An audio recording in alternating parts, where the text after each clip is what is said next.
করা ভালো। হ্যাঁ, মেসওয়াক করলে ওইটা সবচেয়ে সেফ।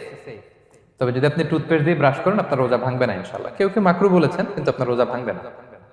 মাউথ ওয়াশ সেম যাবে, কিন্তু রেকমেন্ডেড না। হ্যাঁ, গার্গল করতে গেলে আবার ভিতরে চলে যাবে। সিম্পলি কুলি করা যাবে, কিন্তু আপনার রোজা ভাঙবে না। কিন্তু দিনের বেলায় আমরা টুথপেস্ট, মাউথ ওয়াশ এগুলো ইউজ না করে কোনটা সাজেস্ট করি? কোনটা? মেসওয়াক করেন তো আপনারা? রাসূল সাল্লাল্লাহু আলাইহি ওয়াসাল্লাম বলেছেন, আমার উম্মতের জন্য যদি কষ্ট না হয়ে যেত, আমি প্রত্যেক নামাজের আগে মেসওয়াক করা ফরজ করে দিয়ে যেতাম। কষ্ট হয়ে যাবে, পকেট নিয়ে নিয়ে মেসওয়াক ঘুরতে হবে। এবং রাসূল সাল্লাল্লাহু আলাইহি ওয়াসাল্লাম মৃত্যুর আগে ওনার হাতে যে জিনিসটা রেখে উনি শেষ নিঃশ্বাস ত্যাগ করেছেন সেটা হচ্ছে মেসওয়াক।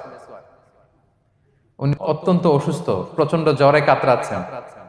তখন দেখলেন যে ওনার শ্যালক আব্দুর রহমান রাদিয়াল্লাহু তাআলা আনহু উনি মেসওয়াক করতেছেন, তো উনি ফেল ফেল করে তাকায় আছেন, বলতে পারতেছেন না আমাকে দাও।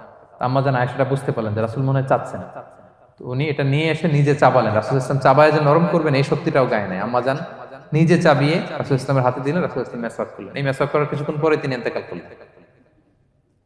আরবাউন মিন সুনানিল মুরসালিন, চারটা সুন্নাত, এটা সব নবীদের মধ্যে ছিল। এর মধ্যে একটা হচ্ছে আসওয়াক, মেসওয়াক। মেসওয়াক করবেন তো আপনারা? আচ্ছা। এরপর রোজা রেখে আতর দেয়া যাবে, কোনো সমস্যা নাই। পারফিউম দেয়া যাবে, সমস্যা নেই। আই ড্রপ দেয়া যাবে, চোখে ড্রপ দেয়া যাবে, আইলাইনার দেয়া যাবে, কাজল দেয়া যাবে, এগুলোতে রোজা ভাঙে না। এরপরে ডায়াবেটিক পেশেন্ট যারা আছে তারা ইনসুলিন দিতে পারবেন, এত রোজা ভাঙে না।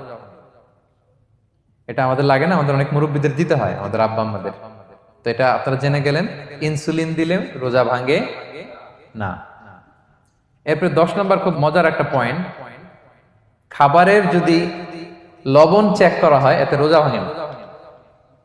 তবে ঘরে আপনারা এটা ট্রাই করবেন না, এটা রেকমেন্ডেড না। এটা কখন রেকমেন্ডেড? এটা বড় শেফদের